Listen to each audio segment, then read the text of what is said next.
अस्सलामुअलैकुम दोस्तों, season 4 episode 70 Ertugrul गाजी हिस्सा स्टार्ट होती है। सबसे पहले काई कबीले का सीन आता है। यहाँ पर हाइमा खातून और हलीमा सुल्तान खैमे के अंदर मौजूद होती है।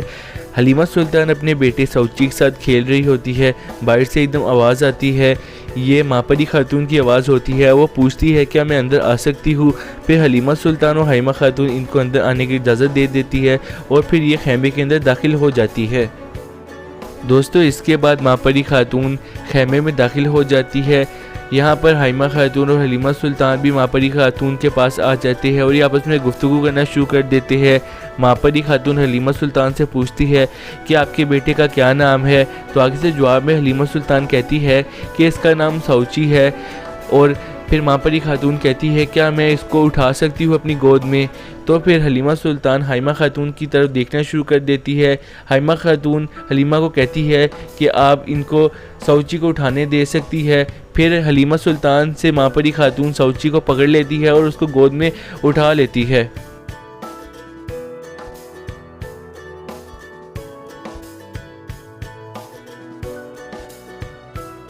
दोस्तों जैसे कि आप लोग देख सकते हैं, यहाँ पर सुल्तान गयासुद्दीन और अर्तुगबे आपस में बातें कर रहे होते हैं। सुल्तान कहते हैं अर्तुगबे को कि मुझे उम्मीद है अर्तुगरुल गाजी को जो मैंने फ्रीज़ा सरअंजाम करने को दिया था वो इसे बाखूबी सरअंजाम करके वापस लौटेंगे और सादुद्दीन कोपे को उन्होंने अब तक मार दिया होगा। और अर्तुगबे कहते हैं जी सुल्तान, मुझे भी उम्मीद है अर्तुगरुल गाजी ने आपका काम पूरा कर लिया होगा।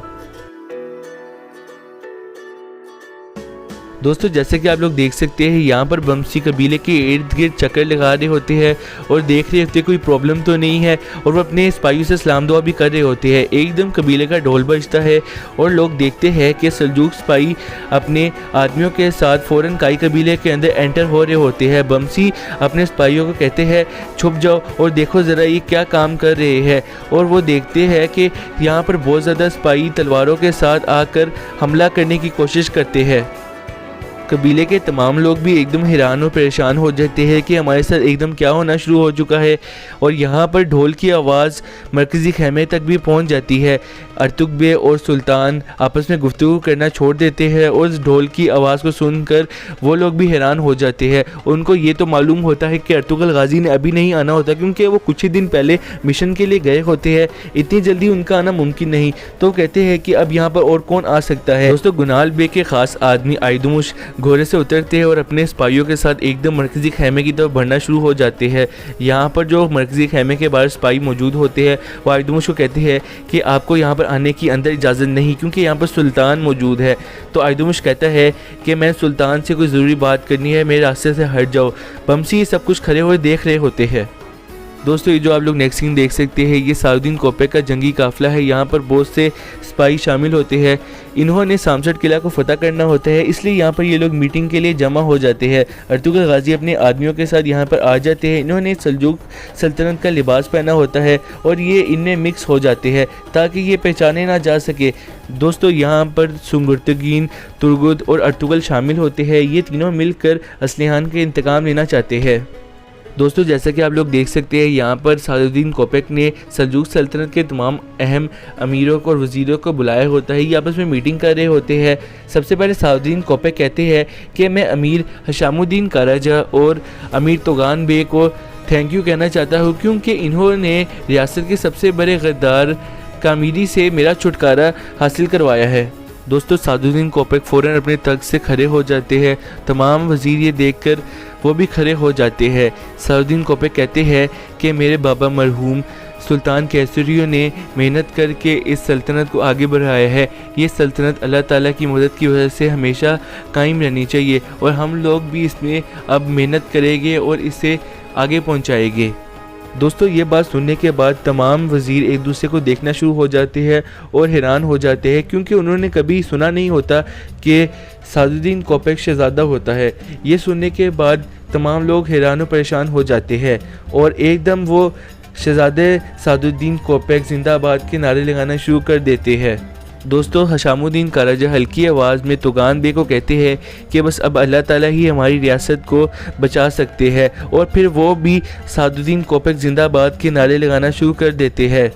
दोस्तों इसके बाद सादुद्दीन कोपेक अपने तमाम वज़ीरों को खामोश करा देते और कहते हैं कि मेरे तमाम वज़ीरों, आप लोग जाकर अब आराम करो, क्योंकि अब हमने कल एक बहुत तवील और लंबी फ़तह पर जाना है। हमने किला फ़तह करना है, जिसके लिए हमें अब बहुत ज़्यादा मेहनत की ज़रूरत है। आप सब लोग अब जा सकते हैं। दोस्तों इस तरह एक एक करके तमाम वज़ीर उस खैमे से बाहर निकलना शुरू हो जाते हैं। बाहर अर्तुगरुल गाजी और उनके सिपाही जो कि ख़ास सुंगुर्तगीन और तुर्गुत है, वो ये सब कुछ खड़े होकर देख रहे होते हैं। आखिर में तोगान बे और हशामुद्दीन कराजा की बारी आती है। ये लोग भी फिर खैमे से बाहर आ जाते हैं।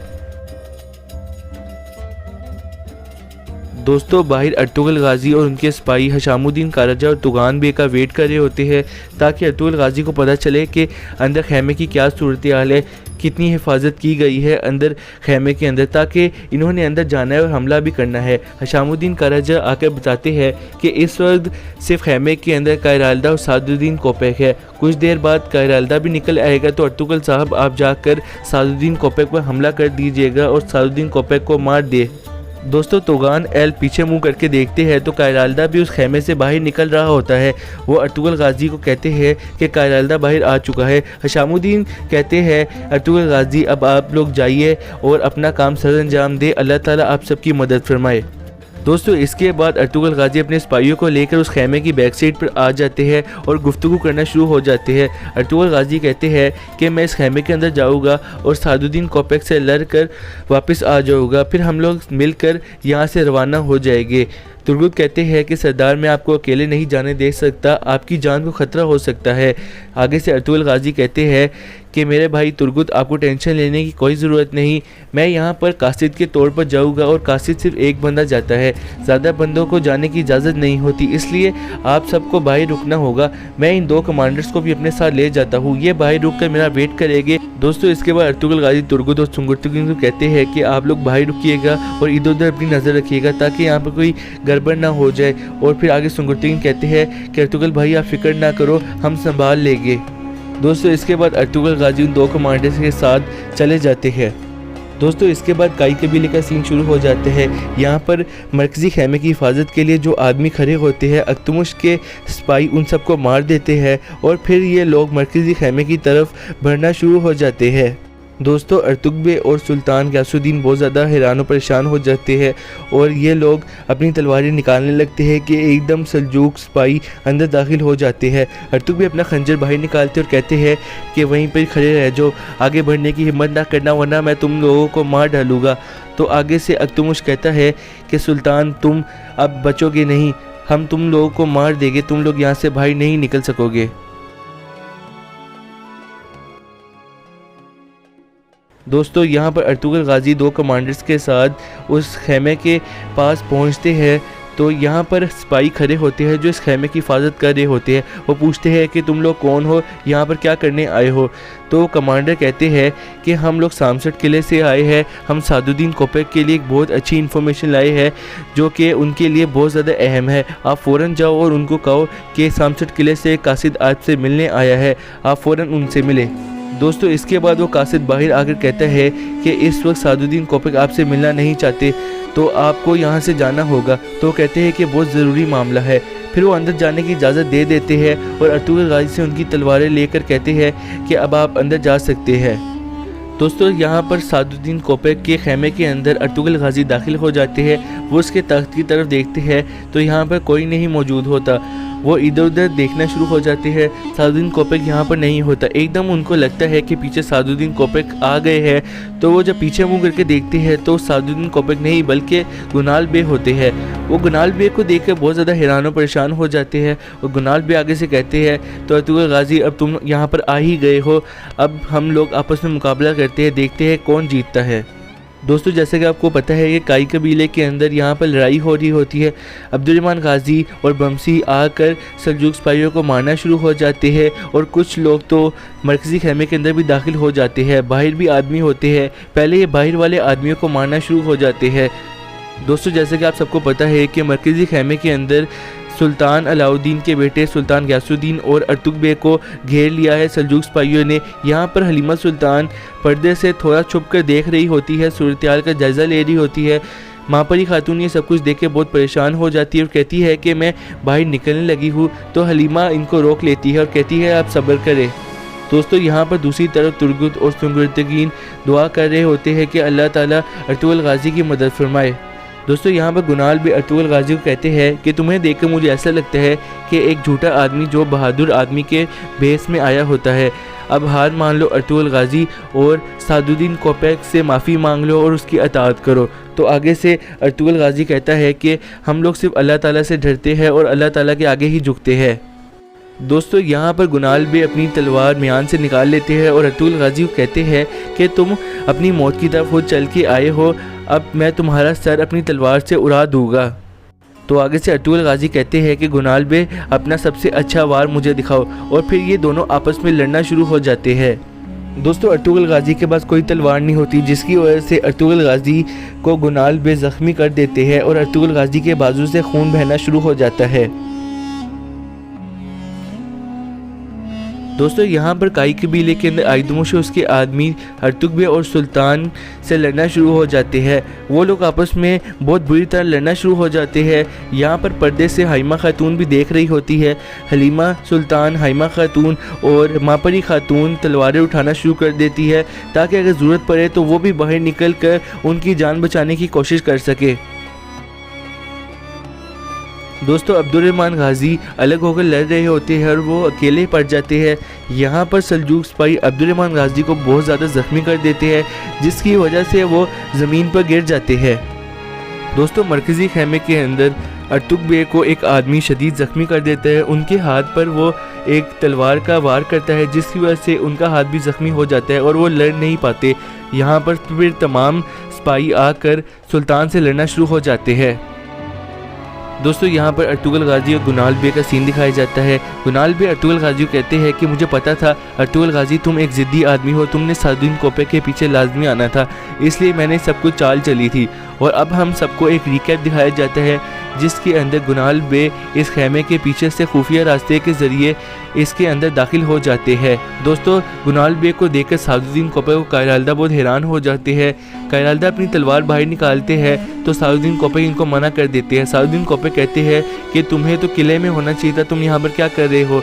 तो आगे से गुनाल बे कहते हैं कि मुझे पता चला है कि अर्तुगरुल गाजी यहाँ पर आने वाला है और वो आपको कत्ल करने की कोशिश करेगा। ये सुनकर कायराल्दा और सादुद्दीन कोपैक बहुत ज़्यादा हैरान हो जाते हैं। कायराल्दा सादुद्दीन कोपैक को कहता है फिर तो हमें ज़रूरी इक़दाम उठाने चाहिए ताकि हम उसको मार सके। तो सादुद्दीन कोपैक कहते हैं नहीं, हम ऐसा ही करेंगे जैसा पहले मौजूद है, अर्तुगरुल गाजी को हम अपने जाल में फंसाएंगे। दोस्तों आगे से गुनाल बे सादुद्दीन कोपैक को कहते हैं कि मेरा कुछ अर्तुगरुल गाजी के साथ पिछला मामला रहता है, मैंने अर्तुगरुल गाजी के साथ लड़ना है, आप मुझे इजाज़त दे तो मैं उसको गिरफ़्तार करके आपके पास ले आता हूँ। तो आगे से सादुद्दीन कोपैक कहते हैं मुझे तुम पर फ़ख्र है, तुम मेरे एक वफ़ादार आदमी हो गुनाल बे, मैं तुम्हें इसकी इजाज़त देता हूँ। इसके बाद सादुद्दीन कोपैक उस खुफिया रास्ते से बाहर निकल जाते हैं और कायराल्दा भी एंटर से बाहर निकल आते हैं और यहाँ पर ये सब कुछ हमें दिखाया जाता है। दोस्तों यहाँ पर अर्तुगरुल गाजी ये सब कुछ सुन के बहुत ज़्यादा परेशान हो जाते हैं। बाहर तुर्गुत और सुंगुर्तगीन आपस में बातें करना शुरू हो जाते हैं।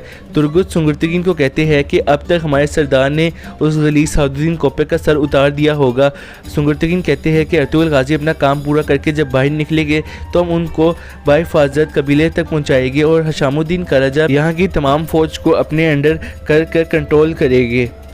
दोस्तों अभी तुर्गुत और सुंगुर्तगीन की ये बातें चल रही थी कि सादुद्दीन कोपैक के खेमे के चारों तरफ से सिपाही आना शुरू हो जाते हैं और वो उन दोनों कमांडर्स को घेर लेते हैं। यहाँ पर वो दोनों कमांडर्स भागने की कोशिश करते हैं तो पीछे से तीर अंदाज इन दोनों कमांडर्स को शहीद कर देते हैं। सादुद्दीन कोपैक भी यहाँ बाहर आ जाता है और वो इन कमांडर्स के पास आकर इनसे पूछने की कोशिश करता है कि तुम्हें यहाँ पर किसने भेजा है और हमारे बीच यहाँ पर कौन गद्दार हो सकता है। वो उस आदमी को हिलाने की कोशिश करते हैं लेकिन तब तक वो शहीद हो जाता है। सादुद्दीन कोपैक कहते हैं यकीनन हमारे साथ कोई और भी गद्दार है, यहाँ पर अर्तुगरुल गाजी अकेला नहीं आया, उसके साथ कुछ और भी आदमी हो सकते हैं जो ये सब कुछ मिल के कर रहे हैं। यहाँ पर गुनाल बे अर्तुगरुल गाजी को लास्ट टाइम कहते हैं कि तुम हार मान लो, अब तुम्हारे पास और कोई रास्ता नहीं है, बाहर तमाम सिपाही जमा हुए हैं। दोस्तों अब्दुर्रहमान गाजी की हालत बहुत ज़्यादा ख़राब होती है। सिपाही आकर उनको रेस्क्यू करने की कोशिश करते हैं ताकि वो उनको बचा सके और यहाँ पर सल्जूक सिपाही लोगों को खेमे के अंदर दाखिल होने से रोक रहे होते हैं। बमसी अभी भी लोगों को मारने में मसरूफ़ होते हैं। अब बमसी ही बच जाते हैं और बाकी कुछ उनके सिपाही जो कि इन सल्जूक सिपाहियों को मारने में मसरूफ़ होते हैं। अंदर सुल्तान की जान भी ख़तरे में मौजूद होती है। अर्तुग बे भी ज़ख्मी हो जाते हैं। अब सुल्तान अकेले लड़ रहे होते हैं। अर्तुग बे को एक आदमी मारने लगता है कि यहाँ पर सुल्तान अपना खंजर उस आदमी को मार देते हैं, जिसकी वजह से वो वहीं पर ही मर जाता है। लेकिन इसके बाद पीछे से अख्तमुश आता है और वो सुल्तान को ज़मीन पर गिरा देता है। उसके ऊपर तलवार मारने ही लगता है कि बमसी एकदम खेमे के अंदर दाखिल हो जाते हैं और अख्तमुश को गर्दन से पकड़ लेते हैं। दोस्तों यहाँ पर तुर्गुत और सुंगरतगीन एक खेमे के पीछे जाकर छुप जाते हैं और देखने की कोशिश करते हैं और कहते हैं कि यहाँ पर सूरत हाल बहुत ज़्यादा ख़राब हो चुकी है। दोस्तों यहाँ पर अर्तुगरुल गाजी गुनाल बे को कहते हैं या तो मैं या कोपेक, या जुल्म या इंसाफ, तुम्हारा नज़रिया गुनाल बे तुम्हारी मौत का सबब बनेगा। ये सुनकर गुनाल बे आपस में लड़ना शुरू हो जाते हैं। अर्तुगरुल गाजी मौका ढूंढ कर गुनाल बे की तलवार उन्हीं के गर्दन पर रख देते हैं। दोस्तों फिर इसके बाद यहाँ पर हशामुद्दीन कारजा और तोगान बे सादुद्दीन कोपेक के पास आना शुरू हो जाते हैं ताकि ये अर्तुगरुल गाजी की मदद कर सके। ज़रूरत पड़ने पर ये सादुद्दीन कोपेक को मार भी सके। इन्होंने अब प्लान चेंज कर दिया होता है, इसलिए यहाँ पर आकर झूठ का बहाना करना शुरू हो जाते हैं और सादुद्दीन कोपेक के साथ खड़े हो जाते हैं। हशामुद्दीन कारजा सादुद्दीन कोपेक को कहते हैं कि आपने बहुत अच्छा काम किया है और अर्तुगरुल गाजी अब पकड़ा गया है। अब हम लोग बासानी सामसट किला को फतह कर सकेंगे और अब अर्तुगरुल गाजी हमसे बच नहीं सकेगा। उसने हम पर बहुत ज़्यादा जुल्म किया है, हम अर्तुगरुल गाजी से बदला लेंगे। दोस्तों यहाँ पर सादुद्दीन कोपेक अपने आदमियों को कहते हैं कि अब बस बहुत हो गया, हम लोग अर्तुगरुल गाजी तुम पर हमला करने अंदर आ रहे हैं। दोस्तों यहाँ पर अर्तुगरुल गाजी गुनाल बे को बाहर ले आते हैं और कहते हैं कि जिस आदमी को तुम अपना बाप कहते हो वो तुमसे देखते हैं कितना प्यार करता है। दोस्तों जब अर्तुगरुल गाजी और गुनाल बे इस खेमे से बाहर निकलते हैं तो सादुद्दीन कोपेक और उसके आदमी ये देख कर बहुत ज़्यादा हैरान हो जाते हैं। सादुद्दीन कोपेक कहता है कि अब बस बहुत हो गया अर्तुगरुल गाजी। और यहाँ पर अर्तुगरुल गाजी के भाई सुंगरतगीन और तुर्गुत बहुत ज़्यादा खुश होते हैं क्योंकि उनको लगता है कि अभी भी अर्तुगरुल गाजी सादुद्दीन कोपेक को मार सकते हैं और उम्मीद बाकी है। दोस्तों यहाँ पर अर्तुगरुल गाजी ने गुनाल बे को एज अ शील्ड इस्तेमाल कर रहा होता है। यहाँ पर तीन अंदाजों ने अपने तीरों को रेडी रखा होता है और सादुद्दीन के इशारे पर इन्होंने तीर चलाने होते हैं। गुनाल बे ये सब कुछ देखकर बहुत ज़्यादा दुखी होते हैं और इनको बहुत ज़्यादा डर भी लग रहा होता है। सादुद्दीन कोपेक कहता है कि हमला कर दो। एकदम हशामुद्दीन कारजा कहते हैं कि आपका बेटा जो कि गुनाल बे है, आप उसको भी क्या इस वजह से कुर्बान कर देंगे?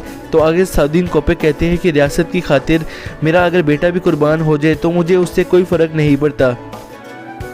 दोस्तों दूसरी तरफ काई कबीले का सीन आ जाता है। यहाँ पर सुल्तान गयासुद्दीन अर्तुग बे को कहते हैं कि आप जा सकते हैं, आपका ज़ख्म बहुत गहरा है, और काई कबीले के तमाम लोग बच जाते हैं। यहाँ पर बमसी कहते हैं सुल्तान क्या मैं इसका सर उड़ा दूँ अगर आप हुक्म दें? तो सुल्तान मना कर देते हैं और कहते हैं कि अभी इसका सर मत उड़ाओ।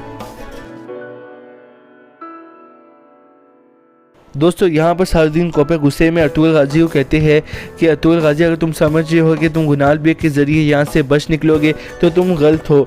यहाँ पर तुम्हें मुझसे माफ़ी मांगनी होगी या तो तुम और गुनाल बे दोनों मर जाओगे। मैं गुनाल बे को कुर्बान कर सकता हूँ क्योंकि वो मेरा बेटा है और रियासत के लिए उसकी कुर्बानी रायगा नहीं जाएगी। यहाँ पर तमाम लोग बहुत ज़्यादा परेशान हो जाते हैं। तोगान बे हशामुद्दीन कारजा अपनी तलवारों को म्यान से हल्के कर निकालने की कोशिश करते हैं। यहाँ पर अर्तुगरुल गाजी गुनाल बे को हल्की आवाज़ में कहते हैं कि ये तुम्हारा बाप है जो कि वक्त आने पर एकदम बदल जाता है। मैं तुम्हें माफ़ कर रहा हूँ ताकि तुम सादुद्दीन कोपेक को मार सको। अगर मैं मर जाऊँ तो ये अब तुम्हारा फरीज़ा है। और अर्तुगरुल गाजी सरेंडर कर देते हैं और सादुद्दीन कोपेक के तमाम आदमी अर्तुगरुल गाजी को घेर लेते हैं। दोस्तों यहाँ पर कायराल्दा कहता है सादुद्दीन कोपेक अगर आप मुझे हुक्म दे तो मैं अर्तुगरुल गाजी का सर अभी उड़ा कर रख देता हूँ। तो सादुद्दीन कोपेक आगे से कहते हैं रुको, ये जो दो कमांडर यहाँ पर शहीद हुए हैं पहले मुझे इनके बारे में पता लगाने दो कि इनका सहूलतकार कौन है। मुझे इनके बारे में मालूम हो कि हमारे बीच यहाँ पर कौन गद्दार है, फिर मैं अभी अर्तुगरुल गाजी से बाद में निपटूँगा और इस मंसूबे के पीछे कौन सा भरा वजीर है और मैं इसका भी पता चलाऊँगा। दोस्तों इसके बाद अर्तुगरुल गाजी को सादुद्दीन कोपेक कहते हैं कि तुम्हारी मौत इतनी आसान नहीं होगी अर्तुगरुल गाजी, मैं तुम्हें छोड़ूंगा नहीं। और फिर वो कहते हैं कि तुम्हारा बुज़दिल सुल्तान जो कि अपनी वालदा का हाथ पकड़ के तुम्हारे कबीले आ गया है, अब उसको सिर्फ तुम पर एतबार है। और फिर वो हंसना शुरू हो जाते हैं।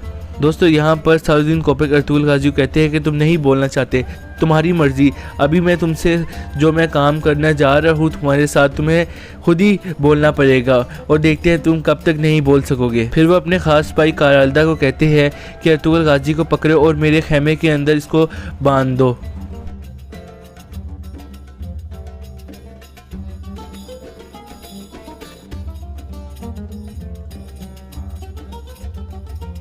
दोस्तों दूसरी तरफ बेल्जिक के किले के अंदर क्रेतोस और आरिस आपस में बातें कर रहे होते हैं।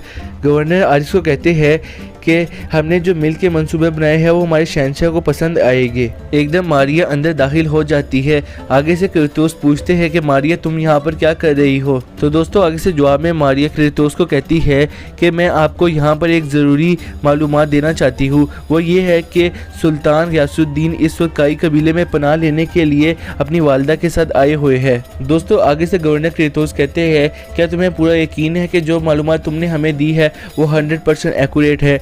तो आगे से मारिया जवाब में कहती है कि आपको पता नहीं कि मेरी मालूमात हमेशा दुरुस्त होती है। गवर्नर आरिस पूछते हैं कि तुम्हें ये मालूमात कौन देता है। तो आगे से कहती है कि चौदार कबीले की एक औरत मुझे तमाम मालूमात फराहम करती है। यहाँ पर क्रेतोस कहता है कि सुल्तान को पता चल गया होगा कि सलाहुद्दीन अब बहुत ज़्यादा ताकतवर हो चुका है, रियासत अब उसके कंट्रोल में हो गई है, इसलिए वो अर्तुगरुल गाजी के पास मदद मांगने आया है। अब ये वक्त अच्छा आ गया है कि हम तुर्कों को ख़त्म कर सके। दोस्तों गवर्नर अहमद अल को कहते हैं कि आप काई कबीले जाओगे, सुल्तान को मार दोगे, इस तरह अर्तुगरुल गाजी की इज़्ज़त ख़राब हो जाएगी और हम आसानी से अर्तुगरुल गाजी पर हमला करके उसको मार सकेंगे। तुर्कों को तबाह बर्बाद करने का ये एक अजीम काम आरिस मैं अब तुम्हें देता हूँ। आरिस आगे से कहते हैं कि आप इसकी फ़िक्र ना करें, मैं अपना काम सही तरह से अंजाम दूंगा।